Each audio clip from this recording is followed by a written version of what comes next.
¿Cómo están? Buenas Buenas. Buenas noches, noches, doctor. doctor. Van a disculpar, tenía problemas con el audio. Ya me lo han habilitado.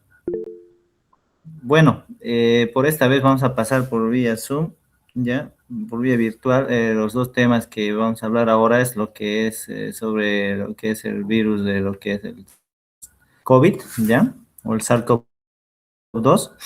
Y también vamos a hablar un poquito sobre lo que es el antivirus, ya. Esos dos temas más.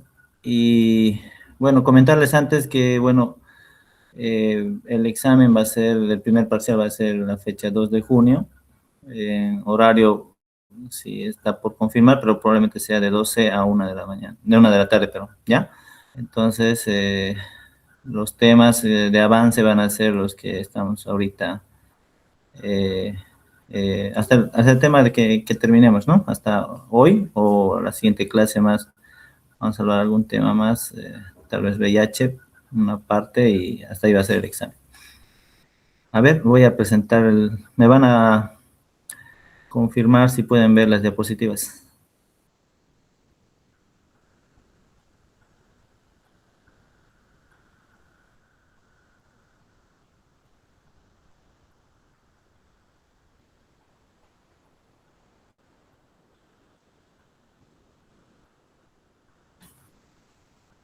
Hola, hola.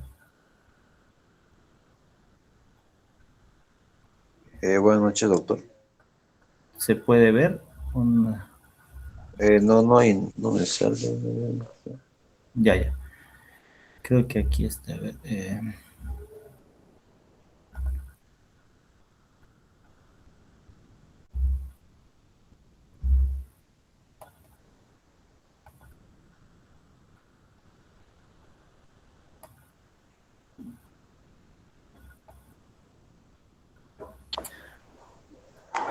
Ya se ve, doctor. ya, ok.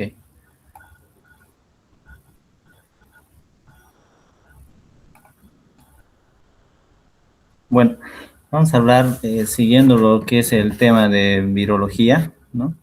Lo que es ya la parte de neumonía por el virus COVID-19 o también se llama SARS-CoV-2, ¿no? ¿Está avanzando? Sí, doctor. Ya. Bueno, podemos definir a la infección viral, ¿no? O la neumonía, ¿no? Por el COVID-19, que es una infección del parénquima pulmonar por este virus que es el SARS-CoV-2, ¿no? Y entre las características más importantes es la dificultad respiratoria, ¿no? Y la hipoxemia severa que presentan los pacientes con desaturación e hipoxemia, ¿no? Ya. Es una enfermedad infecciosa, ¿no? Que generalmente es causada por este virus, que también es igual a ARN, tiene su genoma de ARN, y que viene también de la, bueno, viene de la familia de las que son coronaviridae, ¿ya? Tiene 3 proteínas antigénicas muy importantes que se han detectado en este virus, que es la proteína M, la proteína E y la proteína S, Skype, ¿no? También tiene maglutinina, ¿no? Y una bicapa lipídica, ¿ya? Ahí tenemos una tomografía, cómo es esa imagen, ¿no? En vidrio deslustrado, que compromete a ambos pulmones y provoca el distrés respiratorio, ¿no? En cuanto a la epidemiología, podemos mencionar que el COVID-19, bueno, empezó, ¿no? En China, ¿no? Todo empezó ahí en los primeros casos. Aparentemente el huésped, el vector, ¿no? O el huésped intermediario fue los murciélagos, ¿no?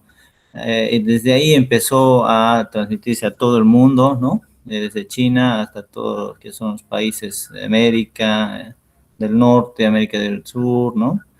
Europa, etcétera, ¿no? Pero la incidencia pueden observar que es de 3.702 de casos nuevos por cada 100.000 habitantes, ¿no? Entonces era alta nomás la incidencia. Y la OMS indica también que, bueno, aparentemente en América había más, ¿no? Más porcentaje de casos. La mortalidad no es muy alta, vean, es 4.8% a nivel mundial. Ya estos son datos sacados en México, ¿no? Pero podemos mencionar ahí, vean que los primeros casos se dieron de neumonía de etiología desconocida en el 2019, ¿no? Y que se declaró ya la pandemia en marzo más o menos, ¿no? Del 2020, ¿no? y bueno, se entró en aislamiento, ¿no? Y también como una emergencia sanitaria, ¿no? ¿Se sigue viendo las diapositivas o no está avanzando? Perdón. Se ve, doctor. Ah, ya, perfecto.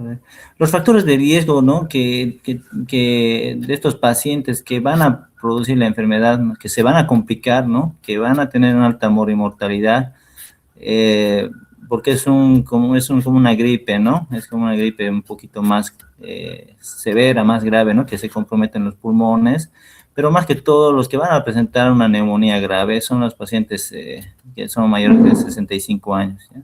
Todo aquel paciente que tiene diabetes, asma grave, EPOC, ¿no? Hipertensión pulmonar, cardiópatas, ¿no? Infarto agudo de miocardio, hepatópatas también, renales crónicos que están con falla renal crónica, ¿no? Dializando, ¿no? Obesidad, también el peso, ¿ya? Van a tener, digamos, mayor riesgo, ¿no? Y se ha visto, ¿no? Que la mortalidad ha sido alta, ¿no? En estos pacientes que generalmente tenían su sistema inmunológico debilitado, ya obesidad, también EPOC, diabetes, ¿no? Que han tenido mayor cantidad de defunciones. Vean, ¿no? La hipertensión, pacientes con hipertensión crónica, ¿no? Severa, diabéticos, obesidad, EPOC, son los que más han sufrido de este cuadro de complicándose, ¿no? Con una neumonía grave, shock séptico, distrés respiratorio más que todo, ¿no? Podemos clasificar a la neumonía por COVID-19 en leve, moderada y grave, ¿ya? Leve, que generalmente la mayoría, ¿no? De los pacientes que sin factores de riesgo, ¿no? Han presentado una gripe normal, digamos, podemos decir, digamos, unas 2 semanas, pero sin presentar compromiso pulmonar, ¿no? Saturación adecuada, sin hipoxia. También signos, los que ya tenían infección moderada, claro, la leve también con fiebre, ¿no? Con síndrome febril, etcétera, ¿no? Ya lo que es la gravedad ya moderada, ya ahí, bueno, sí, ya hay signos clínicos de neumonía, con fiebre, disnea, tos, respiración, ¿no? Taquipnea, ¿no? Saturación todavía por encima del 90%, que podían ir a la mejoría, ¿no? Podía resolverse, porque también aquí el COVID-19 tiene sus fases, ¿no? Tiene sus periodos, ¿no? Y el cuadro grave, también ya donde están los signos clínicos, ¿no? De la neumonía, donde ya prácticamente el paciente está con dificultad respiratoria, taquipnea más de 30 respiraciones, desaturando menos del 90%, cianosis, ¿no? Entonces son pacientes que ya se complican ya prácticamente incluso para unidad de cuidados intensivos, ¿no? Con signos de alarma para cuidados intensivos y soporte ventilatorio mecánico, ¿no? Los periodos de la SARS-CoV-2, entonces podemos mencionar acá que hay un periodo de iniciación, ¿no? Un periodo de incubación que normalmente se lo ha estudiado que son de 2 a 7 días, ¿ya?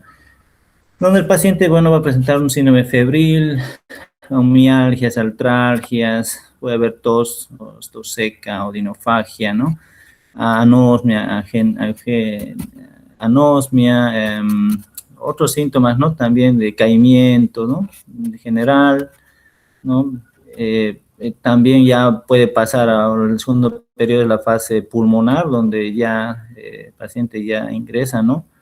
Con un cuadro de ya 5 a 7 días, donde se compromete prácticamente el árbol bronquial, ¿no? Todo lo que es el epitelio pulmonar, bronquial, más que todo lo que son los neumocitos tipo 2 van a llegar a la parte alveolar, pero todas las células epiteliales de la mucosa van a estar afectadas, ¿no? Por este virus. Y también hay la fase también de hiperinflamación, donde ya entra en contacto con lo que es el sistema inmunológico, ¿no? Los macrófagos alveolares, los neutrófilos, ¿no? Las células dendríticas, ¿no?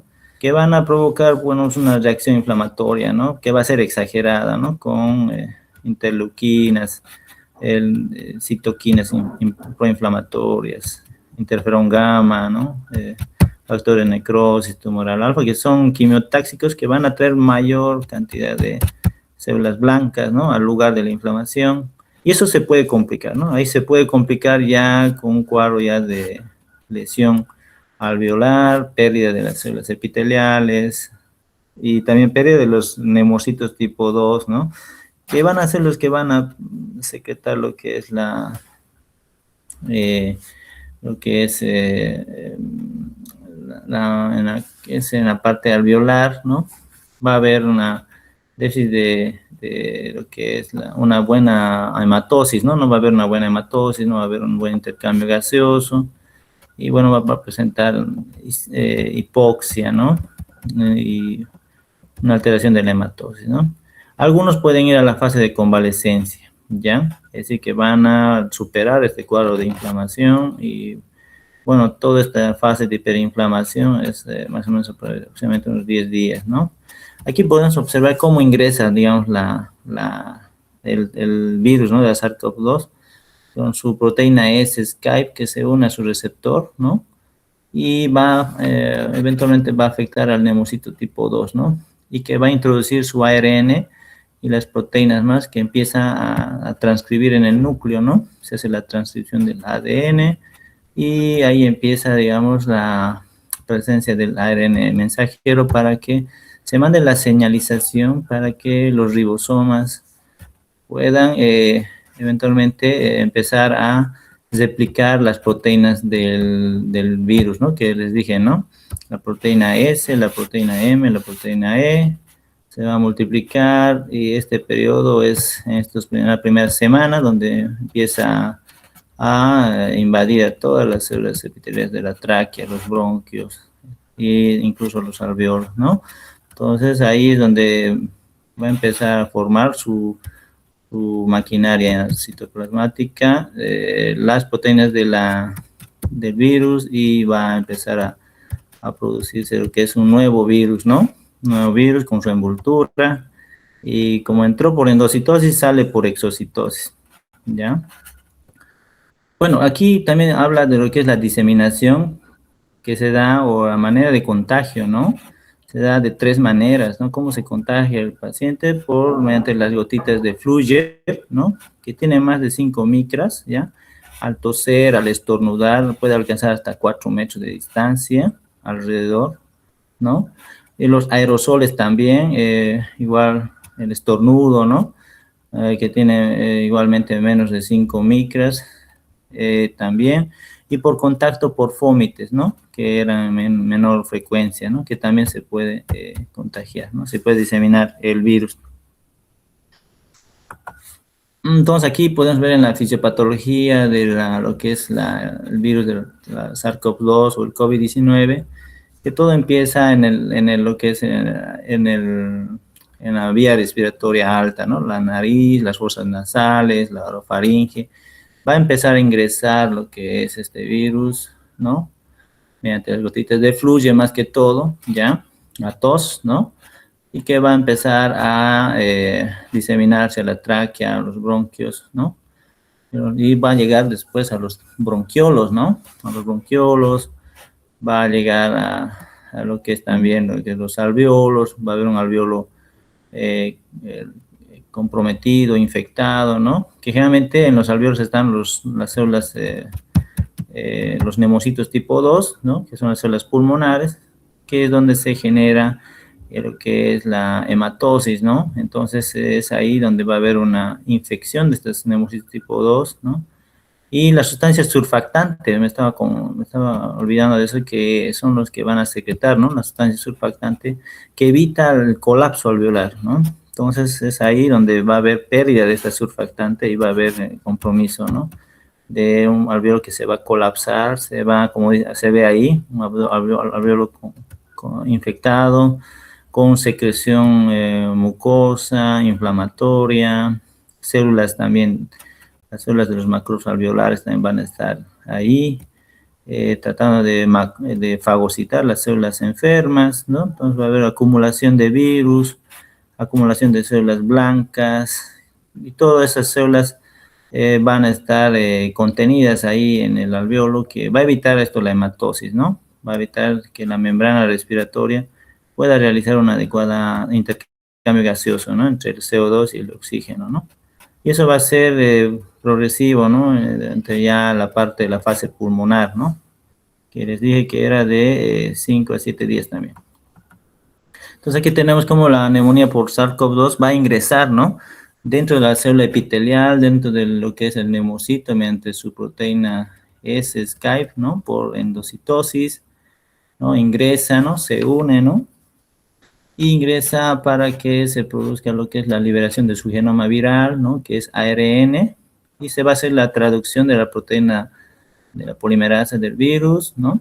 Se va a hacer la replicación del ARN, ¿no? Y se va a dar una señal de que se transcriba a los ribosomas, ¿no? Los ribosomas van a señalizar lo que es la producción de estas proteínas en los ribosomas, que son la proteína S, E y M, y su nucleocápside o su envoltura, ¿no? De esta manera se va a formar el nuevo virus maduro, vibrión, y que va a salir por exocitosis, ¿ya? Entonces aquí más o menos se dan los pasos, ¿no? De cómo ingresa en cada célula, y eso se va a dar tanto en las células bronquiales, en células del epitelio de la mucosa, de la tráquea, del bronquio, y también en las células que son las células pulmonares, ¿no? Los neumocitos tipo 2 en lo que es el alveolo pulmonar. Aquí también tenemos otra imagen, también similar, ¿no? Cómo es que invade, ¿no? Este virus COVID-19 que va a infectar, se va a replicar dentro de la célula pulmonar o epitelial pulmonar, donde va a haber la replicación y, bueno, la muerte programada, ¿no? De esta célula pulmonar. Y bueno, esto queda pues siempre va a estar, todas estas lesiones pulmonares van a quedar libres para que puedan sobreinfectarse con bacterias, ¿no? Y ahí viene la neumonía. Bueno, caso sospechoso significa que el paciente que tiene toda la sintomatología, ¿no? Tos, fiebre, cefalea, dolor de garganta, otinofagia, mialgias, artralgias, pero que todavía no tenemos la confirmación, ¿no? Con el hisopado, ¿no? Que siempre se ha hecho el hisopado nasofaringio y la prueba del PCR, ¿no? Para ver el genoma del virus, ¿no? ARN. Entonces, a eso se llama caso sospechoso, caso confirmado, ya que tiene todo, ¿no? Tiene su clínica y también tiene su hisopado. El cuadro clínico de los pacientes con neumonía por SARS-CoV-2, ¿no? Es síntomas de fiebre, tos, ¿no? Tos seca, ¿no? Fatiga, compromiso del estado general, mialgias, artralgias, ¿no? Odinofagia, congestión nasal, cefalea. Puede haber también, incluso ha habido pacientes que han tenido también compromiso del tubo digestivo, ¿no? Diarrea, vómitos, más que todo diarrea. Y el compromiso del nervio olfatorio, ¿no? Lo que es la anosmia, ¿no? Y también la ageusia, ¿no? Que era la parte del que no se podía sentir los sabores, ¿no? La anosmia, los olores, ¿ya? No había el sentido del olfato, estaba comprometido y el gusto, ¿no? Entonces, anosmia y ageusia es eso, ¿no? Que no se puede percibir los sabores ni los olores, ¿ya? Ahora también, cuando ya es signos de alarma de que hay compromiso pulmonar, ¿no? En la fase pulmonar, bueno, aparte de la fiebre, la tos se hace ya más mucosa, ¿no? Purulenta, hay disnea, taquipnea y taquicardia y compromiso de estado general. La fiebre siempre va a estar en el 98% de estos pacientes con tos seca, disnea, odinofagia, mialgias y también compromiso de lo que es el tubo digestivo, ¿no? Repito eso, ¿no? Ahora, si el cuadro empeora, se agrava, ¿no? Vamos a tener ya dificultad respiratoria, ¿no? Generalmente estos pacientes en la segunda semana, tercera semana, donde ya tendría que resolverse, ¿no? A partir de los 10 días, o puede resolverse o puede directamente virar a lo que es a un cuadro de hiperinflamación, ¿no? Donde el paciente va a sentir mayor dificultad respiratoria, va a empezar a desaturar, ¿no? Lo primero que se observaba era la desaturación y empezaba el paciente a tener fatiga, ¿no? fiebre, que podían tener un cuadro de fiebre, pero hacía una tomografía porque era lo que estaba indicada, ¿no? Era más sensible incluso que el diagnóstico por el PCR.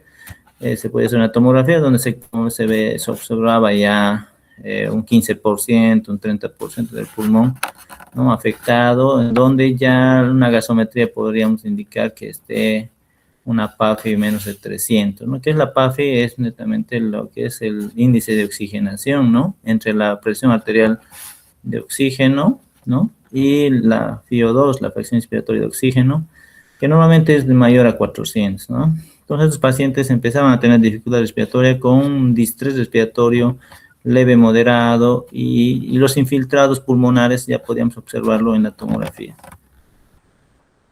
¿En qué pacientes hay que considerar hospitalizar? Más que todo en los pacientes que tienen ya compromiso de lo que es la parte ventilatoria, ¿ya? Es decir, que ya están con dificultad respiratoria, desaturando menos de 90, ¿no? También ya hay compromiso de estado de conciencia, ya es decir, del sensorio, ¿no?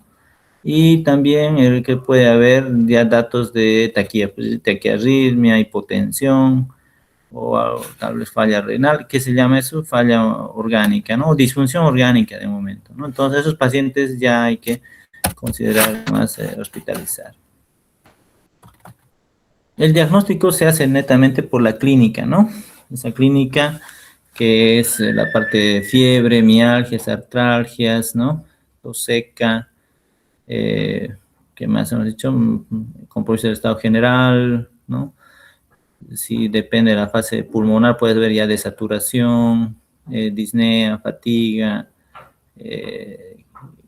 también lo que es el desaturación, menos de 90%.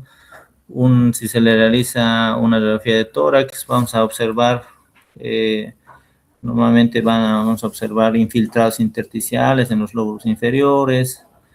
La tomografía computarizada fue más sensible incluso que la PCR, ¿no? Que es la reacción en cadena de la polimerasa, que sus hallazgos en la tomografía, incluso ya ese patrón de empedrado o de vidrio despulido, deslustrado, es signo patognomónico, ¿no? De compromiso pulmonar. Ahorita vamos a ver los estudios. También lo que es la PCR, ¿no? En tiempo real, donde se puede, digamos, observar mediante el hisopado nasofaringio lo que es el genoma del virus, ¿ya? Y los aerología generalmente se hacía a partir de la semana, porque es a partir de la semana que donde se puede realizar un ELISA, ¿no? Para ver si hay IgM, IgG, que son los anticuerpos. Entonces, a partir de los 7 días se puede, digamos, pedir, ¿no? Solicitar una IgM, IgG para ver cuadro agudo y cuadro, digamos que ya ha pasado, ¿no? IgM, cuadro agudo, ¿no? Aquí tenemos entonces estos infiltrados alveolares, ¿no? Bilaterales en ambos campos pulmonares, ¿ya? Son generalmente pueden comprometer lo que es los campos pulmonares, ¿no? Bilateral, ¿no? Generalmente no habían derrame pleural, ¿no? Generalmente el derrame pleural no era patognomónico de estos pacientes, ¿no? Pero sí estos infiltrados que, como pueden observar, no eran tan así signos típicos, ¿no? De un COVID, ¿no? Por esa razón, la tomografía prácticamente fue, digamos, el diagnóstico, ¿no? El gol estándar, ¿no? Es decir, en cuanto a imagen, ¿no? Era el estudio gol estándar, es la tomografía, ¿no?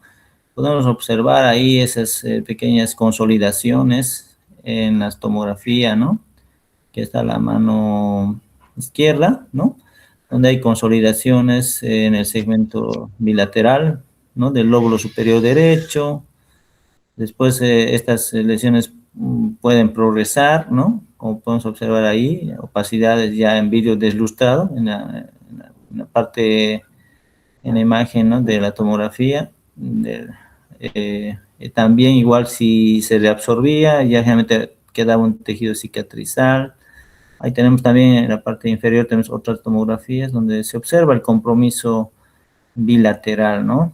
Que generalmente se podía observar eh, en las fotografías A y B, generalmente es un compromiso de un 10 a 15%, ¿no? Pero ya en el cuadro C ya podemos observar más del 30-40%. Entonces, aquí generalmente se observaban lo que es estos infiltrados en imagen de vidrio deslustrado y también el porcentaje de pulmón afectado, ¿no? Que eran 10%, 15%, hasta más del 40%, incluso ya el 70%, donde prácticamente el paciente ya estaba en distrés respiratorio, ¿no? Entonces, las complicaciones acá en la neumonía por COVID-19 es el distrés respiratorio agudo que conllevaba al paciente a ventilación mecánica, ¿no? Soporte ventilatorio mecánico, ¿no? Esto provocaba o también se sobreinfecta, entonces puede haber el cuadro de sepsis, ¿no? A foco pulmonar. Este cuadro de sepsis foco pulmonar puede ir también a un choque séptico refractario o un choque séptico de foco pulmonar por una neumonía grave, ¿no? Entonces, esas son más que todas las tres complicaciones. En cuanto a la estadificación y priorizar, siempre acá, bueno, hay que estadificar, ¿no? El grado de si es un COVID leve, ¿no? Un COVID moderado o un COVID grave, ¿no? Con signos clínicos graves de neumonía, de dificultad respiratoria, de compromiso del estado general, ¿no? Compromiso orgánico, de saturación, taquipnia, ¿no? Entonces, siempre hay que estadificar y priorizar, ¿no? Y también la edad, ¿no? La edad importante y todos aquellos pacientes que tenían compromiso o factores de riesgo, ¿no? Mayores de 65 años, que tengan su sistema inmunológico perdón, debilitado, ¿no? O que no hayan recibido la vacunación, ¿no? También es otro factor de riesgo que no haya recibido la vacuna, ¿no? Entonces, todos los pacientes tenían alto riesgo de morir y mortalidad. En cuanto al tratamiento de la enfermedad por neumonía por COVID, bueno, el tratamiento es sintomático, ¿no? De soporte, ¿no? Como todo virus, ¿no? Como hemos hablado en el influenza, ¿no? Hidratación, antipiréticos, ¿no? Eh, reposo absoluto, buena alimentación, etcétera, ¿no? Pero vean que en la parte ya donde hay ya un cuadro pulmonar, hay compromiso moderado, ¿no? Ya hay un COVID moderado, donde hay un compromiso pulmonar. Bueno, aquí vean que ya se sabe que tenemos que usar, dependiendo, ¿no? También los marcadores, ¿no? De la inflamación, ¿no? Actualmente se solicita lo que es la ferritina para ver el cuadro inflamatorio, ¿no? Solicitamos ferritina y también solicitamos dímero D, ¿no? Si el dímero D está por encima de 300, ¿no? 1000, así, ¿no? 1500 incluso había de dímero D, entonces sabíamos que este paciente tenía alto riesgo de trombosis, ¿no? De trombosis, por eso también incluso podían hacer un aseo isquémico. Entonces aquí la heparina no fraccionada, ¿no? Más que todo lo que es la enoxaparina, ¿no? De bajo peso molecular es la indicada, ¿no? Que hemos usado, la enoxaparina, ¿no? También lo que es la dexametasona, ¿no? La dexametasona, que es prácticamente fácil acceso, ¿no? Para nosotros, usar en la primera semana 6 miligramos, perdón, a partir de semana, ¿no? Ya cuando está en la parte pulmonar, 6 miligramos cada 24 horas, eh, más la administración de oxígeno suplementario. Entonces, para toda esa fase de hiperinflamación era muy importante, ¿no? La dexametasona ha sido muy importante para el manejo de estos pacientes con neumonía, con un distrés moderado, ¿no? Con COVID-19 estadio moderado, ¿no? El Remdesivir se usa en los primeros 2 días, ¿no? Donde hemos visto que en los primeros 5 días está la fase inicial, ¿no? Es un medicamento antiviral, ¿no? que va a evitar la replicación del virus, ¿ya? Se daba 2 dosis de impregnación, ¿no? De Remdesivir y luego por 5 días se usaba cada día, ¿no? Una ampolla de un frasco de Remdesivir hasta el día 5, ¿no? Por vía endovenosa, ¿ya? Entonces el Remdesivir también ha tenido sus beneficios, ¿no? Y el tocilizumab es, bueno, un inmunosupresor que va también a mejorar lo que es la fase de hiperinflamación, ¿no? Se da dosis de 4 miligramos por kilogramo peso cada 4 semanas con una infusión en goteo intravenoso, ¿ya? En 1 hora se hace pasar y luego se va aumentando, ¿no? La dosis de tocilizumab, ¿no? Y en el cuadro grave, bueno, aquí ya el paciente, aparte de la enoxaparina, dexa, tocilizumab, bueno, aquí ya se usa prácticamente lo que es soporte ventilatorio mecánico, infusión de vasoactivos, porque el paciente ya está en shock, ¿no? Pues está en shock séptico, con una neumonía grave sobreinfectada, antibióticos, etcétera, ¿no? Bueno, esto, el algoritmo en cuanto a lo que hemos acabado de mencionar, ¿no? De casos leves de COVID-19, casos moderados y casos con neumonía grave y con distrés respiratorio. Bueno, aquí más o menos hacemos un algoritmo del manejo, ¿no? De estos pacientes, ¿ya?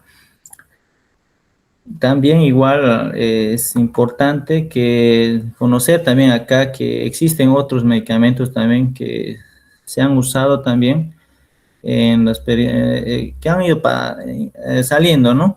Porque fue así, ¿no? Fue de a poco, porque incluso había el plasma hiperinmune, ¿no? Que no dio muchos buenos resultados.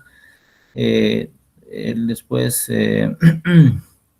habían otros medicamentos también que realmente no servían para nada, ¿no?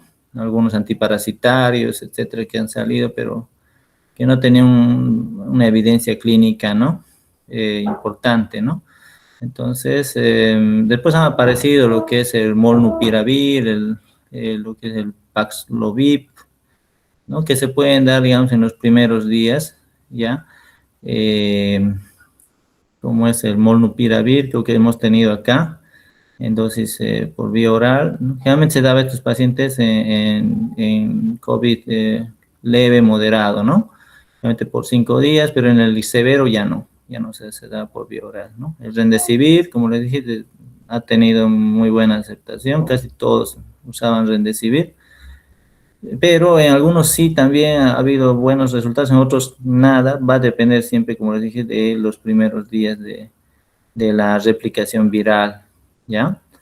Ahí también tenemos el sotrovimab, que es otro inmunosupresor, ¿ya?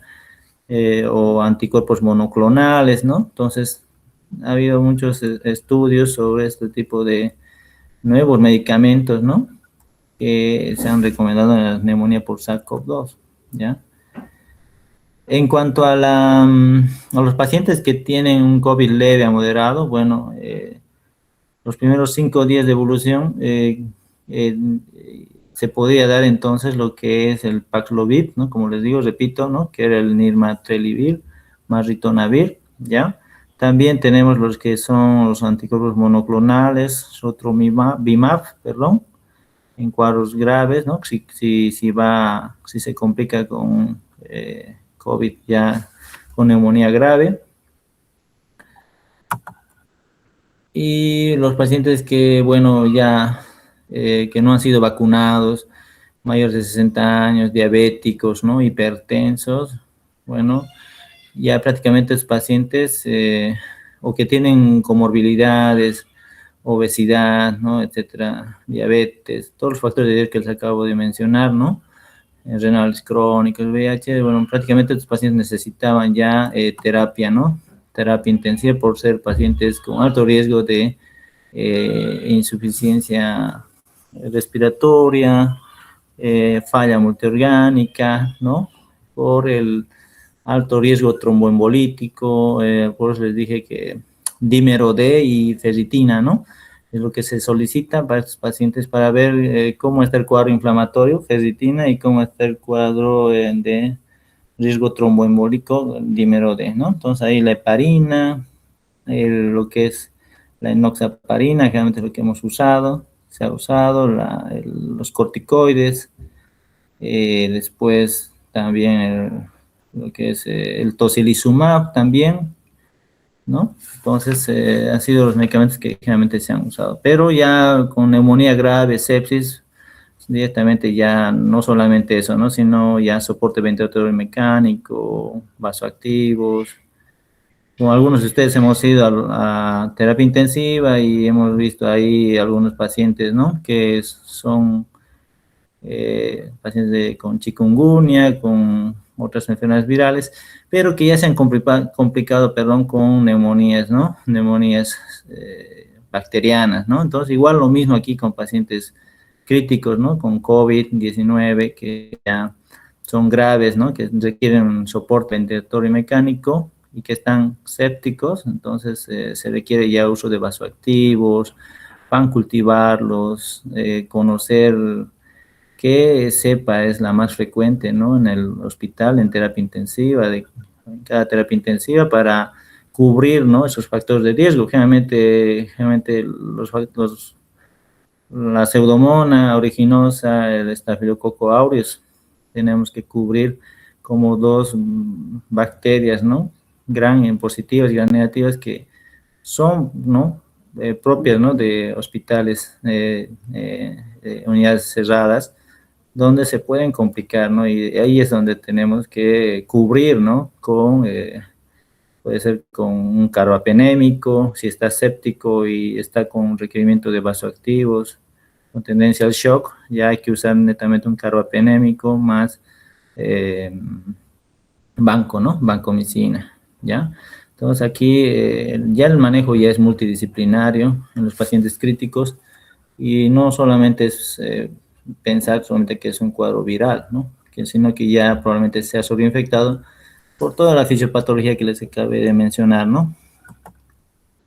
Y la vacunación, bueno, aquí la vacunación ha demostrado, ¿no? Que ha disminuido las formas graves, no la infección, ¿no? Sino las formas graves que son la neumonía grave, el distrés respiratorio, ¿no? Igualmente también lo que son los barbijos, ¿no? KN95, ¿no? Lo que es el uso de alcohol, el lavado de manos frecuente de las manos, aislamiento de los pacientes, ¿no? Alcohol gel, ¿no? Uso de alcohol gel, ¿no? Todo esto son medidas de profilaxis, ¿no?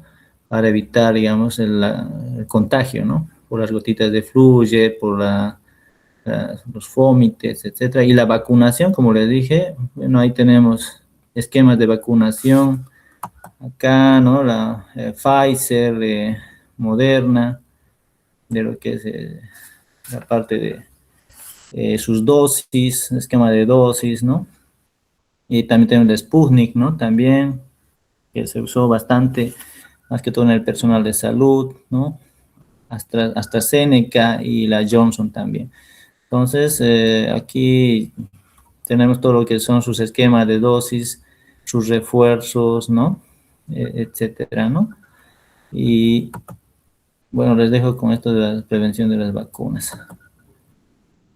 Algunos puntos clave también en lo que es estos pacientes que se deben tener en cuenta, que aparte de lo que eh, eh, estos pacientes que estaban con dificultad respiratoria, ya con PCR positivo, ¿no? El tema aquí es que los AINES no están indicados, ¿no? Estos pacientes con COVID grave, ¿no? También que hay que tener en cuenta que es COVID grave por la frecuencia respiratoria, ¿no? Mayor a 30 minutos. La pronación, me estaba olvidando en el tratamiento, la pronación es también una de las estrategias, ¿no? Para el distrés respiratorio, ¿ya? No estamos hablando ahora del distrés, pero estos pacientes intubados se los tenía que pronar incluso 24, 48 horas, ¿no? Entonces eso ayudaba a que ventile mejor la parte alveolar y llegamos a mejorar, ¿no? Su PAFI, su saturación, y después de 48 horas, incluso 72 horas, se les volvía a decúbito, ¿no? Entonces era muy importante, digamos, la pronación en estos pacientes y tener en cuenta que estos pacientes no están indicados tampoco los ANs, ¿ya? Están indicados los corticoides, pero a partir de la semana, ¿no? Donde ya entran en la fase pulmonar, de saturación, etcétera, ¿no? ¿Qué más? El uso de vasopresores si la PAN está a menos de 60. Les dije que la PAN es la presión arterial media, que es normalmente de 65 hasta 80, 90. Para aquellos pacientes que tienen ya hipotensión, están en shock séptico, bueno, están indicados la noradrenalina y la vasopresina también. Y si hay falla cardíaca, un corazón aturdimiento miocárdico, dobutamina, ¿no? Todo esto tenemos que hacer mediante ecocardiograma, ¿no? Viendo la función cardíaca y valorando lo que es la presión arterial invasiva, la PAN, etcétera, ¿no? Bueno, no sé si tienen alguna preguntita.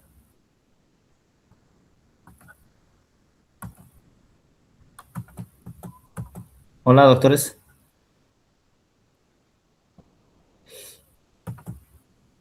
Se Hola, entendió hola. todo, doctor. Hola. Hola, doctor. No, Sí, sí, se le escucha normal, doctor. Ah, ya, pensé que no estaba en línea. Ah, no, sí, solamente que está explicando muy bien, por eso es que estamos atendiendo. No se preocupe. Ya, está bien. Entonces, bueno, estas diapositivas se las voy a pasar, ¿ya? Para que entre a lo que es el primer parcial. Y vamos a pasar con este tema que es el último, lo que se está hablando de lo que es la eh, infección, ¿no? Por la neumonía por antivirus. Me avisan si pueden observar. No se puede observar. Creo que no, ¿no? No, solamente nos sale puntos claves en el ENAR. Todavía no Ah, nos ya. sale la dispositivo del antivirus. Ya está bien. Un ratito.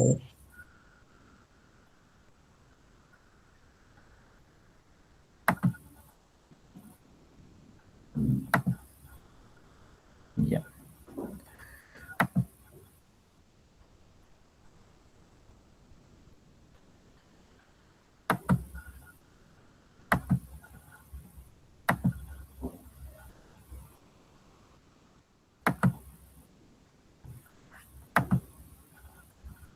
Ahora, Sí, doctor. sí, ¿no? Sí.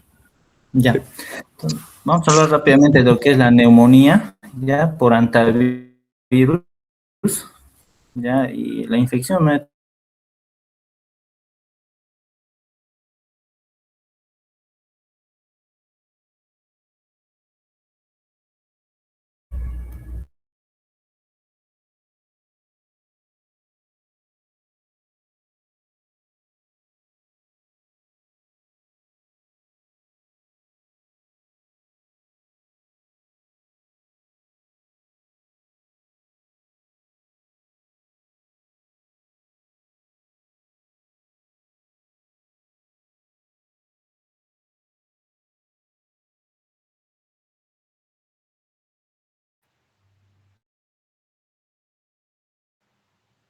Hola, doctor. No sé si es mi señal, pero me sale que se cortó la presentación y está silenciado.